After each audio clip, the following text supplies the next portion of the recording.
Private placement, private placement क्या है? Private placement, what is the private placement, what is this private placement?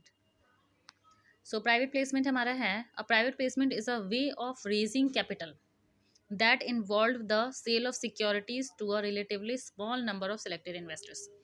जब हम security small number मतलब selected investors को raise करते हैं, सेलेक्टेड इन्वेस्टर्स के लिए रेज करते हैं, तो उसको हम कहते हैं प्राइवेट प्लेसमेंट।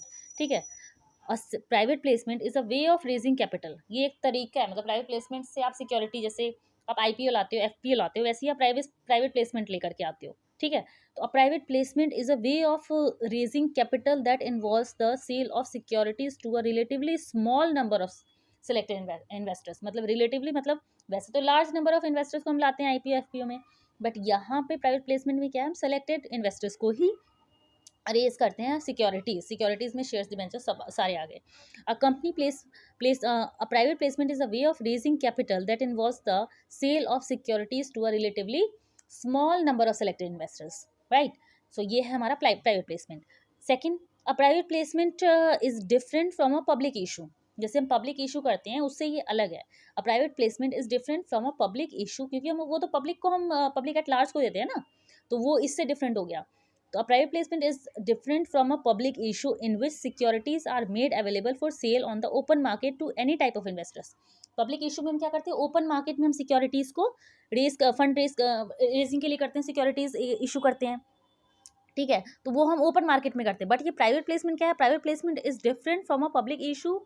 पब्लिक इशू से डिफरेंट है, which securities are made available for sale on the open market to any type of investors. हम एनी टाइप ऑफ इन्वेस्टर्स को प्राइवेट प्लेसमेंट में नहीं देते।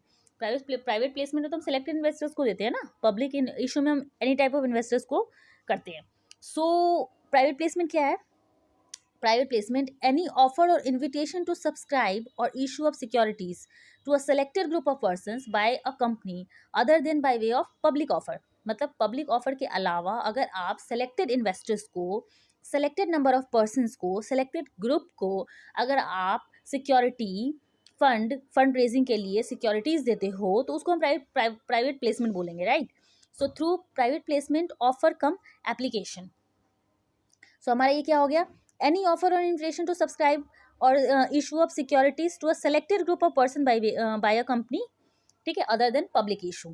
So हम किसको प्राइवेट, अब देख लेते हैं, to whom can the private placement be made, to whom can the private placement is made, only to a selected group of person। किसको हम देते हैं, सिर्फ और सिर्फ selected group of persons को, identified by the board, जिसको board identify, मतलब board of directors, right. Identified person को हमें पता होता है कि हम किसको दे रहे हैं। So maximum number of persons to whom offer can be made 200। कितने लोगों को आप ऑफर दे सकते हो, not more than 200 in the aggregate in a financial year. Private placement में ज़्यादा से ज़्यादा 200 लोगों को कर सकते हो aggregate, not more than 200 in the aggregate in the financial year. Exclusion from the list of 200 members, हम 200 की लिस्ट में इन लोगों को काउंट नहीं करेंगे।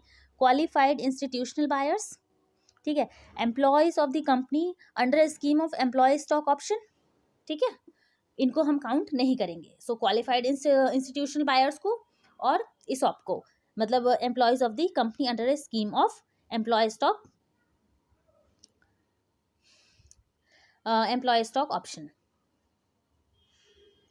So application for private placement, identified person may subscribe to a private placement issue। जिनको हमने identify किया है वो सब्सक्राइब कर सकते हैं। Identified person may subscribe to the private placement issue shall apply in the private placement। वो apply कर सकते हैं प्राइवेट प्लेसमेंट, कोई भी अप्लाई नहीं कर सकता। जैसे आप चाहोगे मैं भी अप्लाई कर लूँ, तो नहीं, ये पब्लिक इशू नहीं है।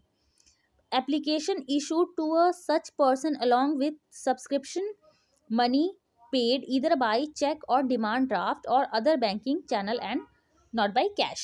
जो एप्लीकेशन मनी आप पे करोगे ना, वो आप कैसे पे करोगे, आप शेयर्स सब्सक्राइब कर रहे हो ना, तो पैसे भी तो दोगे कंपनी को, तो आप चेक के थ्रू, डिमांड ड्राफ्ट के थ्रू, ठीक है, और अदर बैंकिंग चैनल के थ्रू, बट कैश में आप नहीं दे सकते। Utilisation of money received in the private placement, अब कंपनी क्या करेगी उस पैसे का, company shall not utilise moneys raise through private placement unless allotment is made. जब तक आपको शेयर्स अलॉट नहीं कर देती कंपनी, तब तक उस पैसे को यूटिलाइज नहीं करेगी।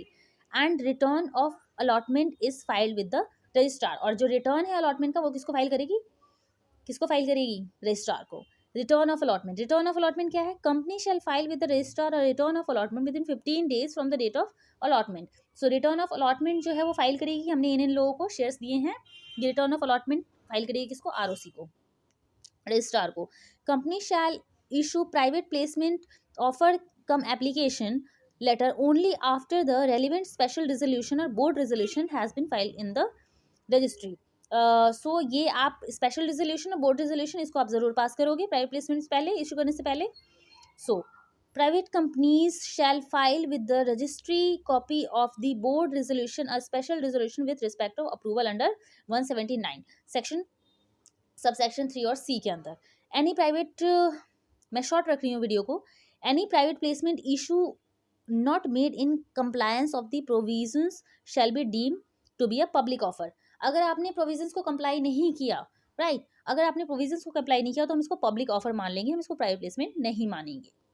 सो ये हो गया allotment of securities under private placement with in 60 days from the date of receipt of the public application money. ठीक है, जैसे आपको एप्लीकेशन मनी मिला उसके 60 days के अंदर अंदर आप क्या करोगे? Allotment of securities under private placement आप कर दोगे, सिक्योरिटीज अलॉट कर दोगे. If the company does not allot with in 60 days shall repay the application money to the subscribers with in 15 days from the expiry of 60 days. अगर आपको allot नहीं किया securities, अगर कंपनी आपको अलॉट नहीं करती है तो 15 days from the expiry of the 60 days आपके पैसे मिल जाएंगे. If the company does not repay with in prescribe period, फिर कंपनी इंटरेस्ट देगी. ठीक है, अगर आपको प्रिस्क्राइब पीरियड आपको सिक्योरिटीज़ भी नहीं दिए, ठीक है, आपको सिक्योरिटीज़ अलॉट नहीं की कंपनी ने, शेयर होल्डर आपको नहीं बनाया, तो अब क्या करेगी company? Company liable to repay, और पैसे भी नहीं दिए वापस, तो company liable to repay that money within interest at rate of 15% per annum from the expiry of 60 days. 60 days का उसको टाइम मिला था, वहाँ से क्या करेगी कंपनी? 12% आपको रेट ऑफ इंटरेस्ट देगी पर एनम के हिसाब से. अब 1 महीने 2 महीने जितने पैसे रखती है उस हिसाब से आपको देगी.